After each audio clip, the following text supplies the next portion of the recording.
MLA గారిని వేదికలంగా కోరుతున్నాం.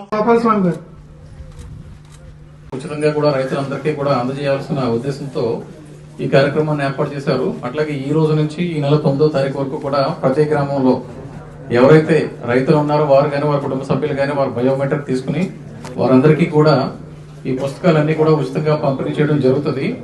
ఈ పుస్తకంలో మీ యొక్క పేరు అట్లాగే వివరాలు, మీ యొక్క సర్వే నంబరు, భూమి వివరాలు అన్నిటితో పాటుగానే మనకు QR కోడ్ స్కాన్ తోటి కలిపి ఉంటాయమ్మా. అంటే మీరు స్మార్ట్ ఫోన్ లో చూసుకున్నట్లయితే మీ భూమి వివరాలు అన్ని కూడా అందులో వస్తాయి. అట్లాగే మనం ఎక్కడికైనా ఏదైనా ఊరు వెళ్ళినప్పుడు మనకి అడ్రస్ తెలియనప్పుడు గూగుల్లో చూసుకుంటూ ఉంటాము, మనం ఎక్కడికి వెళ్ళాలి ఏంటన్నది అడ్రస్ ఇస్తాం. అట్లా ఇందులో కూడా మీ యొక్క భూమిని స్కాన్ చేసినట్లయితే మీ పొలానికి కూడా నేరుగా వెళ్ళిపోవచ్చు మీ యొక్క స్మార్ట్ ఫోన్ లో చూసుకుని. అవన్నీ కూడా QR కోడ్ తోటి అన్ని కూడా ప్రభుత్వ రాజముద్రతో ఈ సెక్యూరిటీ ప్రెస్ లో ప్రింట్ చేయించి అందరికీ కూడా ఉచితంగా అందజేయాలనే ఉద్దేశంతో ప్రభుత్వం ఈ కార్యక్రమాన్ని ఏర్పాటు చేశారు. రైతులందరికీ కూడా మంచి జరిగేలాగా, మేలు జరిగేలాగా కూడా ఒక చర్యలు తీసుకోవడం జరుగుతుంది. ఈ కార్యక్రమానికి విచ్చేసిన గౌరవ శాసనసభ్యుల వారిని వారి యొక్క సందేశాన్ని ఇవ్వాల్సింది కోరుచున్నాం.